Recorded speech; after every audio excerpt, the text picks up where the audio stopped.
Okay, we got Iowa State Cyclones and the Arizona State Sun Devils. Two teams that may not have been predicted at the start of this Pac-12, not Pac-12, Big 12 season.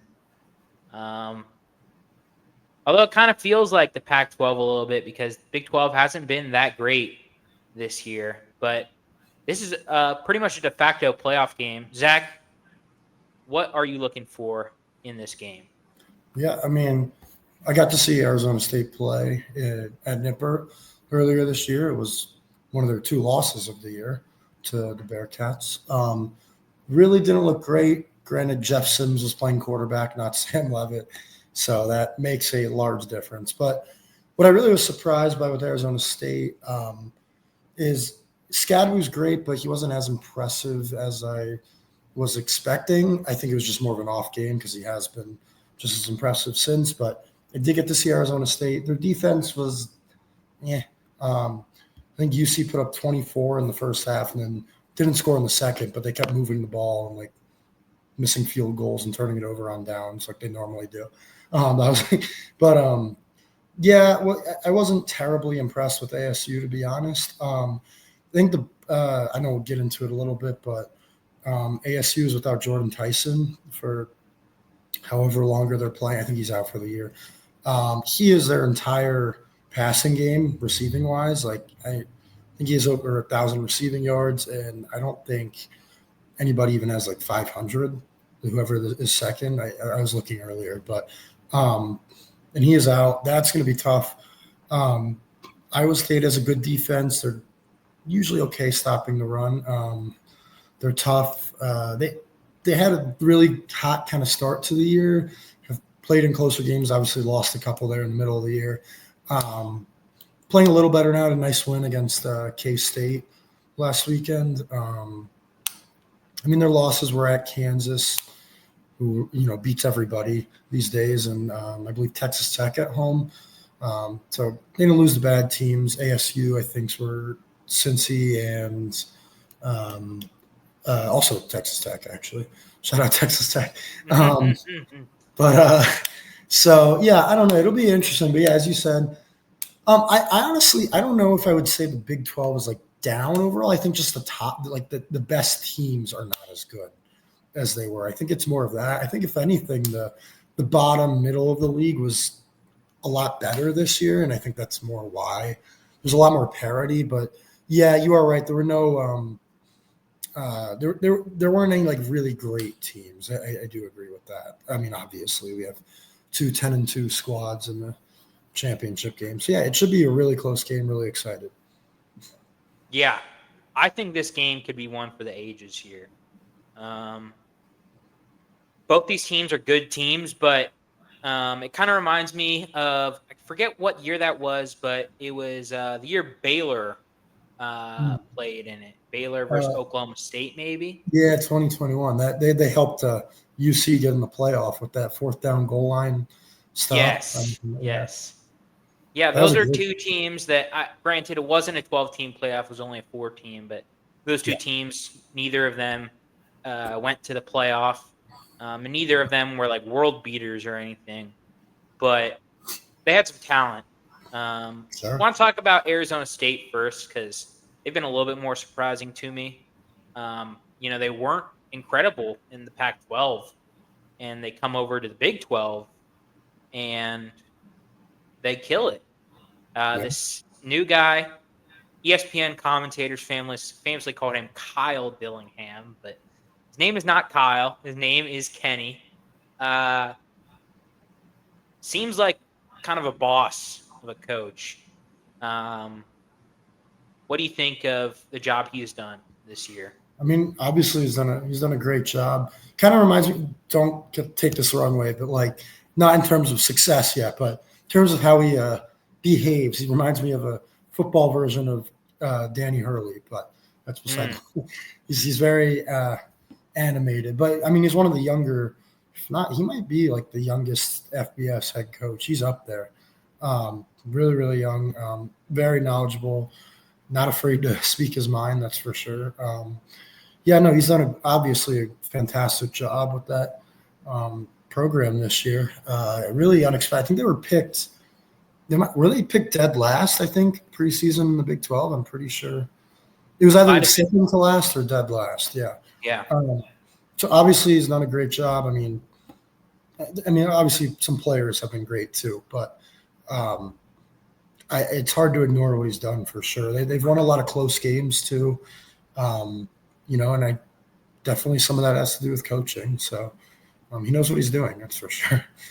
Absolutely. And you talked about him a little bit. Wasn't as great against UC, but Cam Scadaboo has been pretty sensational this year. Yeah. Probably going to be a finalist for what's the running back award called? The Doak Walker. Yeah. Probably going to be a finalist for that if I had a wager. Almost 1,400 yards, 17 touchdowns, averaging 6 yards a carry. Transfer from Sacramento State. It's been a beast. Yeah. And then, obviously, Sam Levitt has gotten the job done when he's needed. He hasn't been – his stats aren't sensational. Granted, he has missed a couple games, but, I mean, you'll take this type of performance from a freshman quarterback any day of the week. Now, on the other side, Iowa State Cyclones – this was a team that people were kind of divided on mid-season, I feel, or preseason, just because, Matt Campbell, obviously a great coach, but if I'm not mistaken, I don't think Iowa State has won a Big 12 championship in a long time. I could be wrong, but did they win the COVID year? It might have been the COVID year, yeah. Because I know they were in a New Year's Six Bowl. I'm not sure if they won. Okay, gotcha. That would make sense. Yeah, can look it up quickly. That would make sense. Yeah, as far as stats go, I mean, Rocco Beck is exciting. It's kind of like Levitt. I wouldn't put him on like the top echelon of quarterbacks, but definitely an underrated quarterback, I'd say. And then they have two guys in Jaden Higgins and Jalen Noel, who are both very good wide receivers.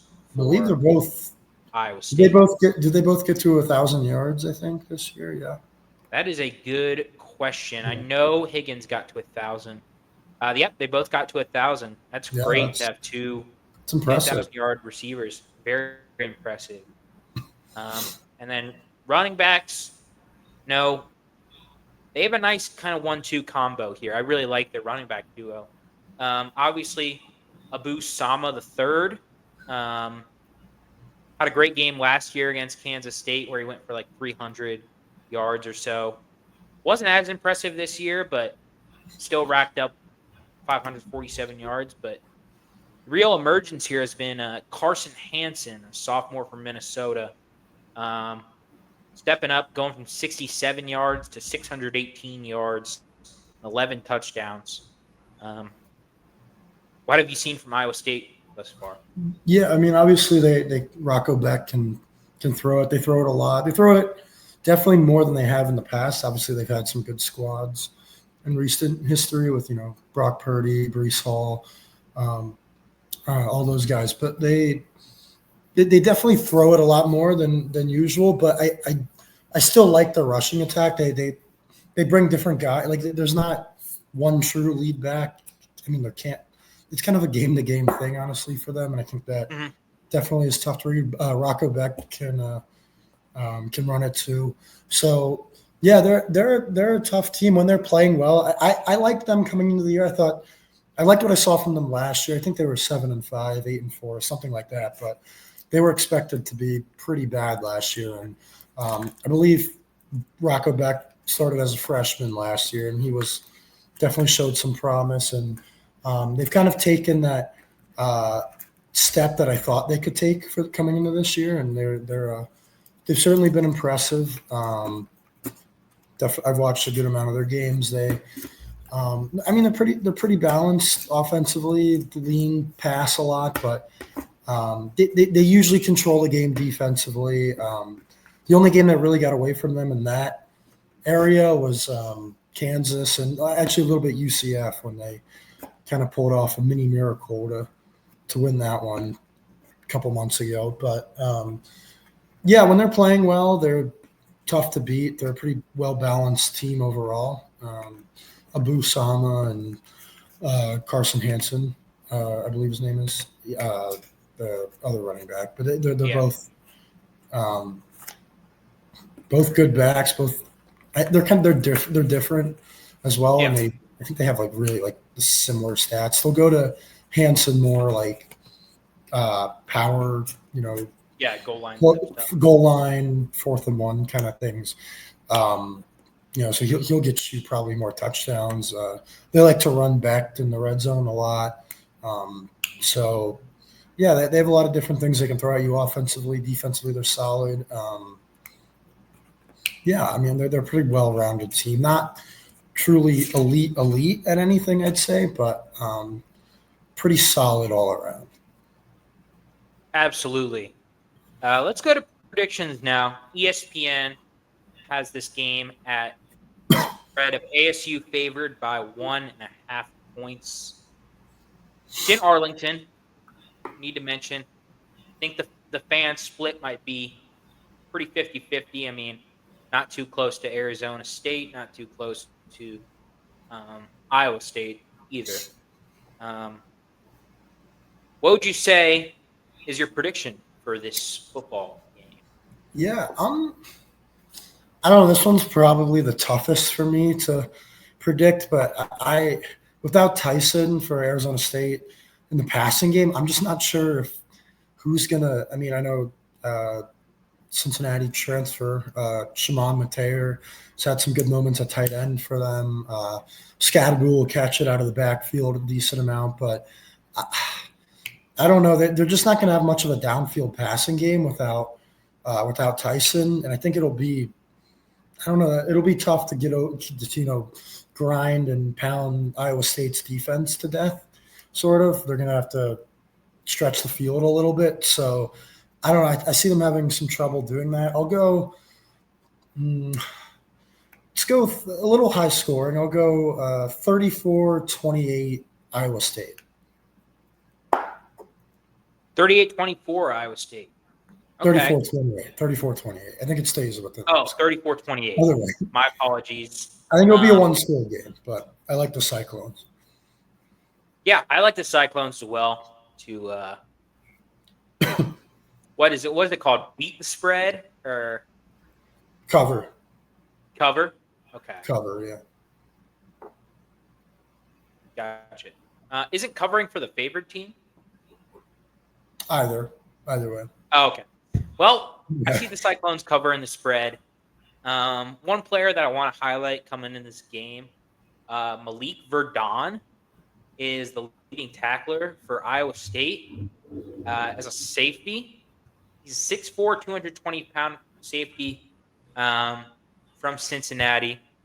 So shout out to him. I believe he went to Coleraine High School in Cincinnati. Really good NFL prospect, I think.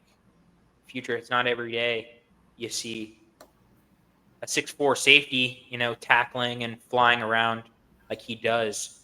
I'm going to take Iowa State. I'm going to say a little bit more low scoring. I'm going to take them 26-17. I don't really see. You made a great point with Jordan Tyson being out. I think that might limit Arizona State's pass game a little bit. And I think that Kyle Dillingham, I did it again. Kenny Dillingham's season does not end in a CFP, unfortunately. But great season nonetheless from both these teams. Absolutely. Zach, let's play a quick game of play this with Vlad the other night. How expensive would it be to buy a ticket for this game? Oh. Are we doing these for all the games or just this one? Just this one. I think this one it's notable, I would say. Okay. I'm thinking teams. Well, if Colorado was in this game, it would be shooting up the ticket prices. But Considering the teams, like the get-in price, Yeah, just to the buy like cheapest. the cheapest ticket. Cheapest ticket. Okay. $12, $15. Ding ding ding, $12. Really? Congratulations. You've won. Yes, It's a $12. great cash. It's Get a great into cash Jerry prize. World. Great price. Probably cheaper than a Cowboys game. No, I don't know about this year. Yeah, I don't know, but But yes, definitely. two teams that are much more fun to watch than the Dallas Cowboys. This is true. So, yeah, Iowa State Cyclones fans, Arizona State Sun Devil fans, good luck, and we'll see you in the recap.